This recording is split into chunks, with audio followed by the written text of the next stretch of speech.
Hi everyone. तो अपन लोग कल आपको पता है तो पढ़ रहे थे मेंडलिज्म के बारे में।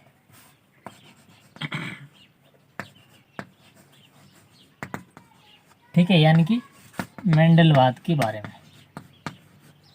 तो यहाँ मेंडलवाद के मतलब मेंडलवाद में अपन ने पढ़ा था कि मेंडल थे, उन्होंने अपना जो पाइसम सटाइवम या अपन कहें जो मटर पौधा होता है यानी कि पी प्लांट है, उस पर उन्होंने प्रयोग किए थे और उन प्रयोगों के मतलब जो निष्कर्ष थे उन्होंने दिए थे। ठीक है, तो उन्होंने दो प्रकार के संकरण अपन पढ़े थे। पहला एकल संकर संकरण और दूसरा द्विसंकर संकरण यानी कि मोनोहाइब्रिड क्रॉस और डाई हाइब्रिड क्रॉस। ठीक है, तो उनके आधार पर मेंडल ने कुछ नियम दिए थे, उन नियम को अपन पढ़ेंगे आज। ठीक है, यानी कि मेंडल के नियम।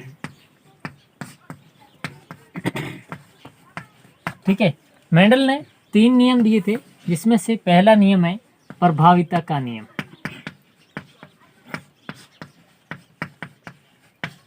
प्रभाविता का नियम या अपन कहें लॉ ऑफ डोमिनेंस। ठीक है, तो लॉ ऑफ डोमिनेंस का क्या मतलब होता है प्रभाविता के नियम का? तो आपने कल एक एकल संकर संकरण के बारे में पढ़ा था, यानी कि ये जो प्रभाविता का नियम है ये सिर्फ और सिर्फ अपन बात करें या फिर कहें कि ये एकल संकर संकरण पर आधारित है, यानी कि ये किस पर है? मोनोहाइब्रिड क्रॉस पर आधारित है। ठीक है, यानी कि जो अपन ने मटर का पौधा लिया था उसके कोई एक समयुग्मजी विपर्यासी लक्षण का जोड़ा ले लिया। ठीक है, उनके मध्य क्रॉस करवाया, तो क्रॉस करने के पश्चात अपने पास जो संतति उत्पन्न हुई उसका निष्कर्षण या अपन कहें उसके आधार पर ये नियम दिया गया, प्रभाविता का नियम। और फिर इसके नियम के ये नियम क्या कहता है कि इस नियम के अनुसार जो F1 PD में यानी कि जो अपनी F1 PD है उसमें जो लक्षण उत्पन्न होंगे उनको क्या कहेंगे? प्रभावी लक्षण कहेंगे। यानी कि जैसे दो अपन समयुग्मजी या कॉन्ट्रास्टिंग कैरेक्टर यानी विपर्यासी लक्षण जैसे लंबा और बोना ले लेते। ठीक है, लंबे और बोने का यदि अपन संकरण करवाएंगे, कल अपन ने करवाया तो आपको पता है कैसे पौधे उत्पन्न हुए थे, विषम युग्मजी लंबे या हेट्रोजाइगस टॉल। ठीक है, तो इसका जब अपन अध्ययन करते हैं तो पाते हैं कि जो इसमें जीनोटाइप है वो भी विषम युग्मजी यानी कि हेट्रोजाइगस। क्यों? क्योंकि एक है वो लंबे का जीन है, एक है वो छोटे का जीन बोने का जीन है। लेकिन कुल मिलाकर यदि अपन देखें तो इसका जो फिनोटाइप होगा, जो लक्षण प्रारूप है वो है विषम युग्मजी लंबे। ठीक है, यानी कि लंबे। तो यहाँ पे जो लक्षण अपन कहें प्राप्त हो रहा है, जो F1 PD में प्राप्त होगा उसको अपन कहेंगे प्रभावी लक्षण या डोमिनेंट कैरेक्टर। ठीक है, और ये डोमिनेंट कैरेक्टर है जो कहाँ पे अपन कहें प्रदर्शित होगा, वो होगा F1 PD में। ठीक है, अब जब अपन F1 PD का यानी कि जो F1 PD में उत्पन्न हो रहे हैं उनको कहेंगे प्रभावी लक्षण, और जो नहीं होंगे उसको कहेंगे अप्रभावी लक्षण यानी कि रिसेसिव कैरेक्टर।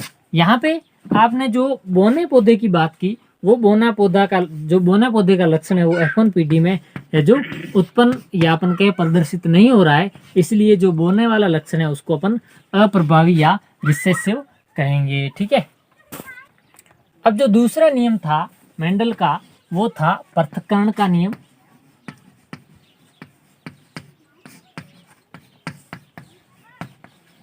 पृथक्करण का नियम या युग्मकों की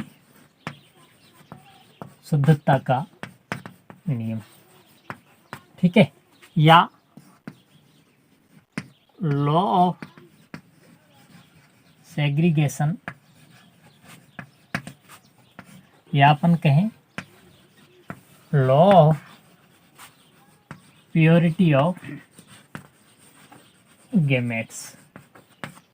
ठीक है, तो यहाँ पे सेग्रीगेशन या पृथक्करण या अपन कहें जो युग्मकों की शुद्धता या प्योरिटी ऑफ गैमेट्स का क्या मतलब है। ठीक है, तो जो दूसरा नियम है मेंडल का, वो नियम क्या कहता है, यानी कि जो पृथक्करण का नियम है उसका मतलब क्या होता है। ठीक है, तो अपन बात करें कि ये नियम जो होता है वो मोनो हाइब्रिड क्रॉस पर डिपेंडेड है, ठीक है। यानी कि अपना जो एकल संकर संकरण है उस, यानी वो जो अपना संकरण है या अपन कहें कि जो मोनो हाइब्रिड क्रॉस है उसके जो परिणाम है उन पर आधारित ये अपना पृथक्करण का नियम है, ठीक है। तो ये नियम क्या कहता है कि जब अपने F1 PD आ रही थी, जैसे F1 PD अपने पास ये वाली TT और इसका स्मॉल TT यानी कि लंबे और बोने का यदि अपन संकरण करवाते हैं तो आपने देखा था कि F1 PD में अपने पास विषम युग्मजी लंबे आते हैं, ठीक है। जब अपन विषम युग्मजी लंबे का उसी के साथ यानी कि विषम युग्मजी लंबे के साथ ही यदि अपन संकरण करवाना चाहें तो आप देखते हैं यहाँ पे युग्मक है जो इस प्रकार से बनते हैं, यानी कि इन दोनों का युग्मक अलग अलग बनेगा और इनका भी युग्मक है जो अलग अलग बनेगा, ठीक है। जब अपन इसका जब संकरण करवाते हैं तो ये तो शुद्ध लंबे प्राप्त हो गए, ठीक है। फिर जब इसका संकरण करवाएंगे तो ये विषम युग्मजी लंबे, ठीक है।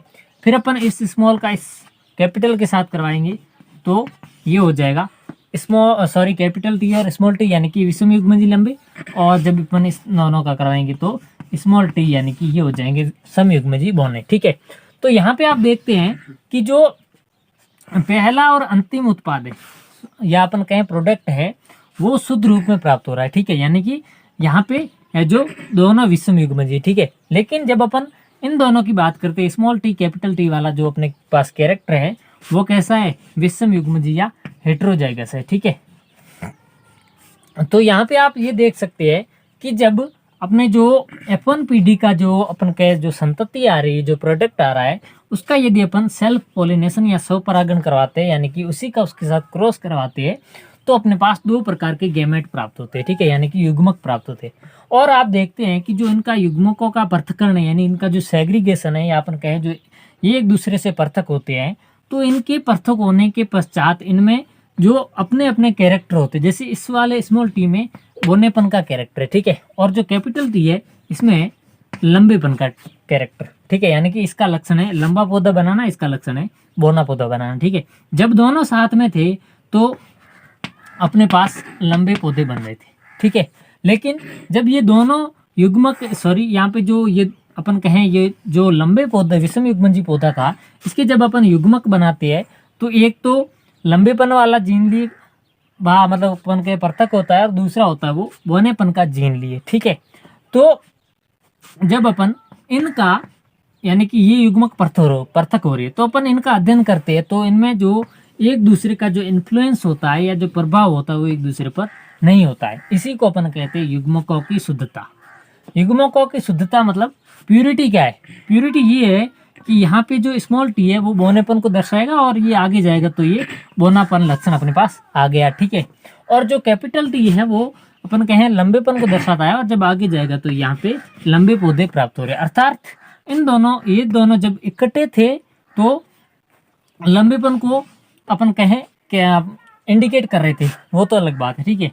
जब इन दोनों का पृथक्करण हुआ, सेग्रीगेशन हुआ, तो इन दोनों ने अपने कैरेक्टर में एक दूसरे का प्रभाव है जो अपन कहें आने नहीं दिया, ठीक है। यानी कि ये जो अपने पास प्राप्त हो रही युग्मक है ये एक दूसरे को इन्फ्लुएंस या एक दूसरे को प्रभावित नहीं करते, चाहे इसकी वंशागति कैसे भी रूप से हो जाए। यानी कि इसकी जो हेरिडिटी है वो चाहे स्वतंत्र रूप से हो, ठीक है, स्वतंत्र रूप से होती है। अर्थात ये इसके ऊपर प्रभाव नहीं डाल सकता कि तू मेरे साथ आ और लंबा पौधा बना, ठीक है। ये अपने अकेला जाकर बोना पौधा बना सकता है दूसरे वाले छोटे जीन के साथ, छोटे यानी अपन कहें जो इसका जो जीन समयुग्मज जीन होगा उसके साथ यदि ये अपन कहें वंशागत होगा तो बोना पौधा बनाएगा, ठीक है। तो यानी इस पृथक्करण के नियम का कहने का मतलब, इसका मतलब क्या था, मतलब ये था कि जब अपन F1 PD का जो विषम युग्मजी संतति प्राप्त होती है उसका जब युग्मक बनाते हैं तो युग्मक है वो एक दूसरे को बिना प्रभावित किए पृथक्कृत होते हैं यानी कि सेग्रीगेट होते हैं, ठीक है।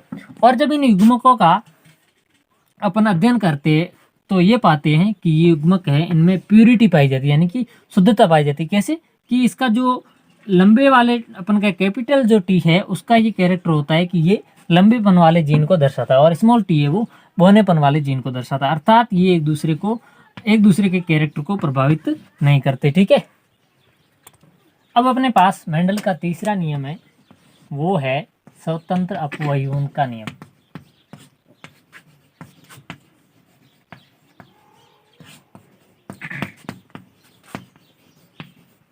ठीक है, या अपन कहें लॉ ऑफ इंडिपेंडेंट असॉर्टमेंट।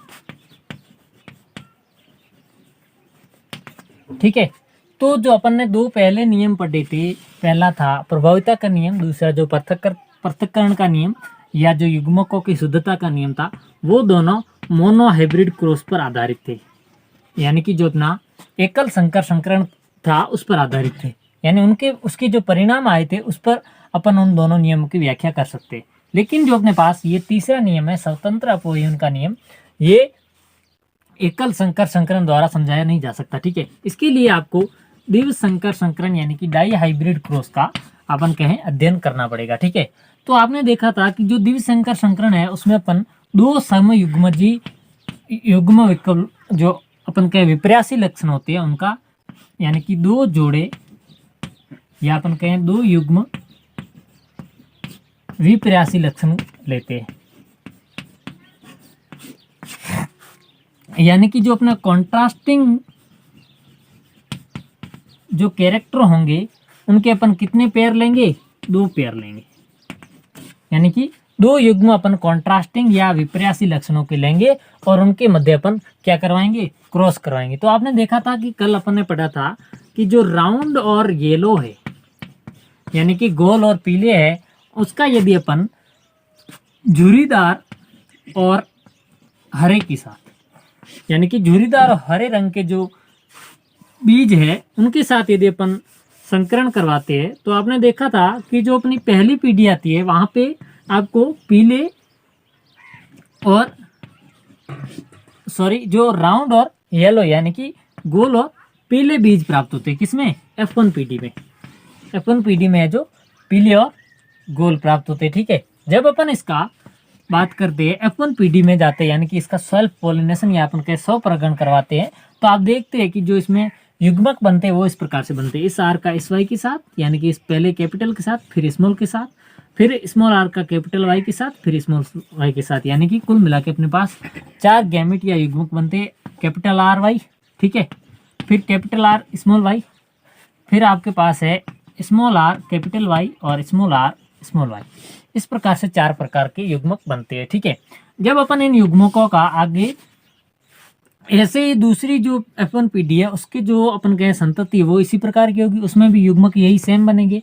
जब इनका अपन कहें इसी के साथ सेल्फ पॉलिनेशन करवाते, ठीक है, यानी कि स्वपरागण करवाते हैं, तो आपने देखा था कि जो अपने पास पौधे प्राप्त हो रहे थे उनमें जो बीज थे उनमें इनकी जो वंशागति थी या जो इनहेरिडिटी थी वो स्वतंत्र रूप से हो रही थी।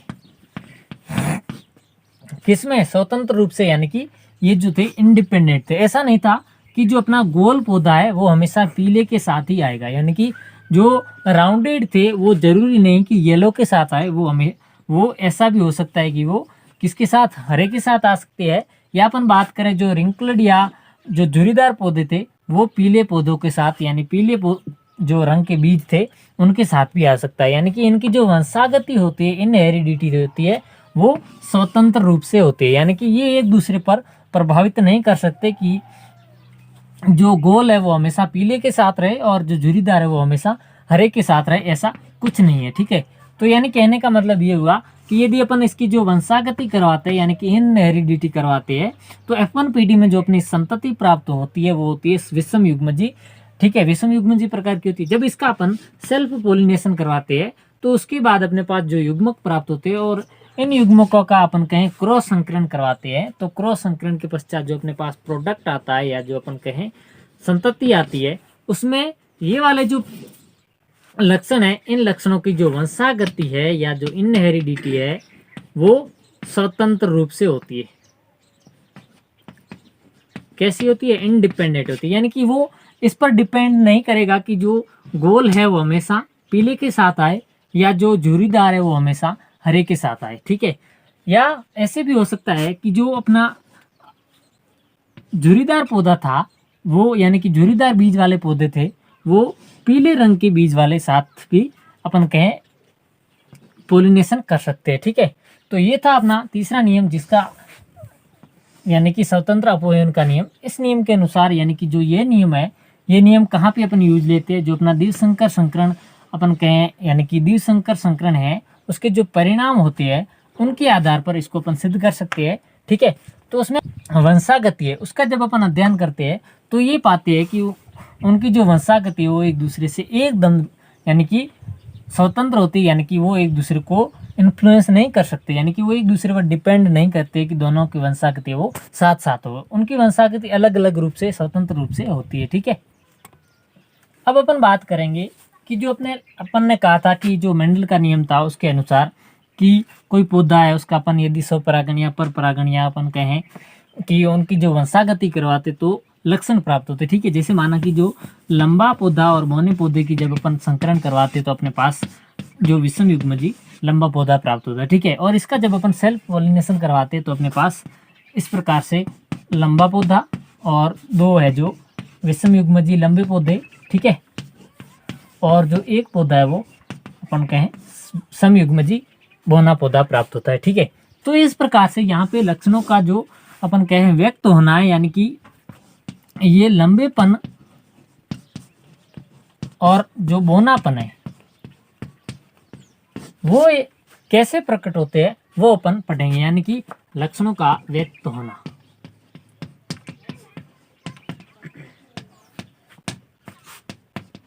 यानी कि जो अपने ट्रेट्स है वो किस प्रकार से एक्सप्रेस्ड होते हैं, यानी कि जो अपने अपन कहें कि जो लक्षण आ रहे हैं, यानी कि जो कैरेक्टर आ रहे हैं वो खुद को किस प्रकार से एक्सप्रेस करते हैं, यानी कि किस प्रकार से व्यक्त करते हैं, वो अपन देखेंगे। ठीक है, तो आपको पता है कि जो कोशिका होती है या जो सेल होती है, ठीक है, वहां पे कोशिका में डीएनए पाया जाता है। क्या पाया जाता है? डीएनए पाया जाता है। ठीक है, और आपको पता हो तो डीएनए की आकृति इस प्रकार से कुछ अपन कहें स्पाइरल होती है। ठीक है, यानी कि ये अपन कह सकते हैं इस प्रकार से इसकी डीएनए की आकृति होती है। ठीक है, और यहाँ पे आप देखते हैं कि डीएनए का एक छोटा सा टुकड़ा होता है जिसको अपन जीन कहते हैं, यानी कि डीएनए पाया जाता है किसमें? कोशिका में, और इस डीएनए में आपके पास जीन पाई जाती है। ठीक है, और जो जीन होती है वो किसी भी प्रोटीन का अपन कहें कोई भी कार्य करते हैं तो वो इसकी रचनात्मक या कार्यात्मक इकाई है। यानी कि जो जीन है वो किसी कोशिका की रचनात्मक या कार्यात्मक यानी अपन कहें फंडामेंटल और फंक्शनल इकाई है। ठीक है, यूनिट है। ठीक है, जब इस जीन पर कोई इंफॉर्मेशन आती है, यानी कि सूचना आती है कि आपको ये वाला प्रोटीन बनाना है, यानी कि प्रोटीन संश्लेषण की अपन कहें कि यहाँ पे किसकी सूचना आती है? प्रोटीन सिंथेसिस की। ठीक है, तो प्रोटीन सिंथेसिस की जैसे ही सूचना आती है जीन पे, तो जो डीएनए है वो रेप्लिकेशन या अपन कहें अनुवादन द्वारा प्रोटीन का निर्माण करता है, और ये प्रोटीन है जो बाद में इन लक्षणों की अपन कहें व्यक्त करता है। यानी कि जो अपने पास प्रोटीन संश्लेषित हुआ है वो प्रोटीन अब लक्षण को दर्शाएगा। ठीक है, यानी कि कहने का मतलब ये हुआ कि अपने पास कोशिका पाई जा रही है। ठीक है, ठीक है, यानी कि सेल है और उस सेल पर डीएनए पाया जाता है, यानी सेल के अंदर है जो डीएनए पाया जाता है। ठीक है, और डीएनए के ऊपर आपको यानी कि डीएनए का एक छोटा सा टुकड़ा होता है वो जीन कहलाता है। ठीक है, और जो जीन होता है वो कोशिका की रचनात्मक और कार्यात्मक इकाई होती है, यानी कि फंडामेंटल और फंक्शनल यूनिट होती है। ठीक है, और इस जीन में आपके पास एक इंफॉर्मेशन होती है, यानी कि सूचना होती है। वो सूचना ये होती है कि आपको कौन सा प्रोटीन बनाना है, यानी कि प्रोटीन संश्लेषण की सूचना होती है। ठीक है, और जो ये प्रोटीन आपके पास बना है, यानी कि इंफॉर्मेशन आई, इंफॉर्मेशन आने के बाद ये जो डीएनए था इसने अनुवादन द्वारा प्रोटीन बनाया, और जो प्रोटीन बना आपके पास वो प्रोटीन अब लक्षण को दर्शाएगा। ठीक है, और जो प्रोटीन है उसको अपन एंजाइम भी बोल सकते हैं। ठीक है, यानी कि जो प्रोटीन बन रहा है उसको अपन एंजाइम ही बोल सकते हैं। अब जैसे अपन बात करते हैं कि जो अपन इस प्रकार से जो अपनी F1 संतति थी उसका जब अपन सेल्फ पॉलिनेशन यानी कि स्व परागण कराते हैं तो आप देखते हैं कि जो लंबे पौधे और बौने पौधे प्राप्त होती है। ठीक है, लंबे और बौने पौधे प्राप्त हो रहे। तो इन बौने पौधे का प्राप्त होने का जो अपन कहें कि मीनिंग क्या है। ठीक है, तो यहाँ पे आप देखते हैं कि जो पौधा था उसकी जो कोशिका थी उसमें डीएनए पाया जा रहा था, डीएनए में जीन थी। वो जीन ये थी कि आपको, ये वाली जीन थी कि आपको लंबेपन वाला लक्षण लाना है। ठीक है, यानी कि ऐसी प्रोटीन का संश्लेषण, ऐसे एंजाइम का संश्लेषण करना है जो आपको लंबेपन का वाला जो जीन है वो प्रोटीन बनाए। ठीक है, यानी कि ये जो अपने पास लंबेपन है, यानी कि जो प्रभावी जीन है, प्रभावी जीन कौन सा है, लंबेपन है, इसका जो एंजाइम होगा, जो एंजाइम होगा वो बहुत ही दक्षता से कार्य करेगा। ठीक है, यानी कि उसकी जो दक्षता होगी, यानी कि उसकी जो कार्य करने की क्षमता होगी वो अधिक होगी, यानी कि वो पूर्ण रूप से कार्य करेगा और जो अपने पास प्रोटीन बन रहा है उस प्रोटीन को बनाएगा, फिर इसकी जो लंबेपन वाला जो गुण है उसको व्यक्त करेगा। ठीक है, अब इसी प्रकार अपन दूसरी बात करते हैं इस बौनेपन की। ठीक है, तो जो बौनेपन को व्यक्त करने वाला जो प्रोटीन है, जो एंजाइम बन रहा है, वो कम दक्षता से कार्य करेगा। ठीक है, और जब कम दक्षता से कार्य करेगा तो अपन कहें जो हार्मोन बनेंगे, यानी कि जो वृद्धि हार्मोन बनेंगे वो ज़्यादा नहीं बन पाएंगे, यानी कि अपर्याप्त मात्रा में बनेंगे। तो अपर्याप्त यानी कि थोड़ी सी मात्रा में बनेंगे तो जो पौधा है वो बौना रह जाएगा। लेकिन जब अपन लंबे पौधे की बात करेंगे तो ये जो एंजाइम है वो दक्षतापूर्ण तरीके से कार्य करेगा, जिससे जो हार्मोन बनेंगे, यानी कि जो हार्मोन होंगे उनका जो सिंथेसिस है या जो संश्लेषण है वो ज़्यादा होगा और उससे उसके जो लंबेपन वाला अपन कहें कि जो कैरेक्टर है वो ज़्यादा आ जाएगा। यानी कि जैसे अपन कहें वृद्धि हार्मोन है वो ज़्यादा बन गया, तो वृद्धि हार्मोन ज़्यादा बन गया तो जो पौधा है वो अपने आप ग्रोथ करने लग जाएगा, यानी कि वृद्धि करने लग जाएगा। ठीक है, अब अपन पढ़ेंगे कि लिंग निर्धारण कैसे किया जाता है। लिंग निर्धारण या सेक्स डिटर्मिनेशन। ठीक है, तो जो लिंग निर्धारण है वो अपन दो प्रकार से कर सकते हैं। ठीक है, पहला कि जो अपनी वातावरणीय परिस्थितियां हैं उनके अनुसार करें। ठीक है, या दूसरी अपने पास वो है लिंग सूत्र,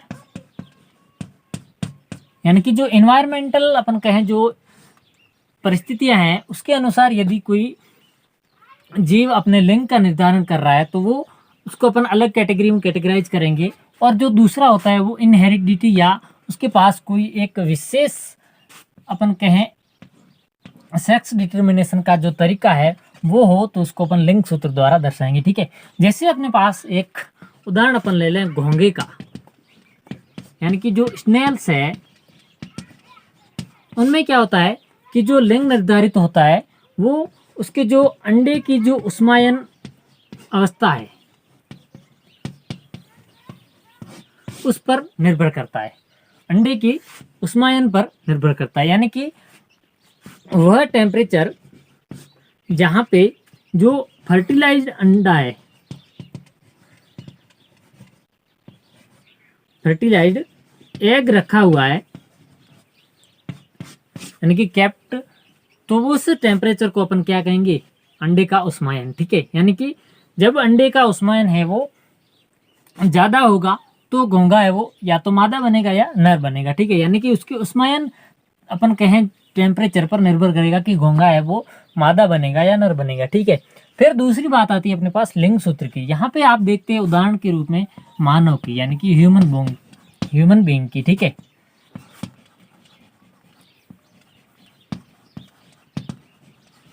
तो जो ह्यूमन बीइंग होता है वहां पे आपके पास दो लिंग सूत्र होते हैं, एक होता है एक्स एक्स, दूसरा होता है एक्स वाई। ठीक है, जो एक्स एक्स होता है वो होता है मादा को दर्शाता है, यानी कि जो एक्स एक्स है वो है मादा का लिंग सूत्र और जो एक्स वाई है वो है नर का लिंग सूत्र। ठीक है, यानी कि यहाँ पे जो अपन कहें कि जो लिंग का डिटर्मिनेशन करेंगे, यानी कि जो सेक्स है उसका अपन यदि निर्धारण करेंगे वो किसके आधार पर करेंगे, इन लिंग सूत्रों के आधार पर करेंगे। ठीक है, यानी कि जो अपने पास इनकी संततियां प्राप्त हो रही हैं, इनके जो चाइल्ड बन रहे हैं, उनमें इनमें से कौन सा, यानी कि एक्स एक्स या एक्स वाई, इनमें से कौन सा लिंग सूत्र या लिंग फॉर्मूला पाया जा रहा है, तो उसके आधार पर उसको अपन कैटेगराइज कर सकते हैं। ठीक है, अब जैसे अपन देखते हैं कि मानव में लिंग निर्धारण कैसे होता है, मानव में। ठीक है, यानी कि ह्यूमन बीइंग में। तो आपको पता है कि जो ह्यूमन बीइंग होता है यानी कि मानव होता है, उसमें अपने पास कितने, 2 लिंग सूत्र है। ठीक है, यहाँ पे आपको मैं बता दूं कि जो मानव होता है उसमें 23 जोड़े गुणसूत्र पाए जाते हैं। ठीक है, और 23 जोड़ों गुणसूत्र में से जो 22 जोड़े होते हैं वो होते हैं कोशिकीय। ठीक है, लेकिन जो एक जोड़ा जो गुणसूत्र होता है वो होता है लिंग डिटर्मिनेशन वाला, यानी कि अपन कहें वो होता है लिंग फॉर्मूला, या अपन कहें लिंग जो गुणसूत्र है वो होता है। ठीक है, यहाँ पे यदि अपन बात करें मादा की, तो मादा में पाया जाता है 22 plus x y, sorry x x, यानी कि जो मादा होता है उसमें 22 गुणसूत्र तो वही पाए जाएंगे, लेकिन जो 23वां जोड़ा वाला गुणसूत्र है वहाँ पे आपको एक्स एक्स गुणसूत्र मिलेंगे। ठीक है, और जो नर होता है उसमें आपको 22 तो वही गुणसूत्र पाए जाएंगे, लेकिन जो एक गुणसूत्र होता है वो होता है एक्स वाई। ठीक है, यहाँ पे आप देखते हैं कि जो एक्स गुणसूत्र होता है वो वाई से बड़ा होता है, यानी कि जो वाई गुणसूत्र है वो एक्स से थोड़ा सा छोटा होता है। ठीक है, अब आप देखते हैं कि जब अपन नर और मादा का अपन कहें क्रॉस करवा रहे हैं, यानी कि जब इनमें संतति उत्पन्न होगी, तो आप देखते हैं कि जो अपने पास ये तो दोनों सेम है, यानी दोनों में से कोई सा भी आ जाए, जैसे माना कि इसमें से 11 आ गए, इसमें से 11 आ गए। ठीक है, सेम है। फिर अपन बात कर रहे हैं यहाँ पे, माना कि एक बार तो एक्स आ रहा है और फिर दूसरी बार आ रहा है, यानी कि इसको अपन जब अपन युग्मकों में, या जो गैमेट है ये तो हो गए इसके पेरेंट, यानी कि जनक है, ये वाला है मादा 22 प्लस एक्स एक्स, और 22 प्लस एक्स वाई ये है नर। ठीक है, यानी कि ये है मेल और ये है, सॉरी ये है फीमेल, ये है मेल।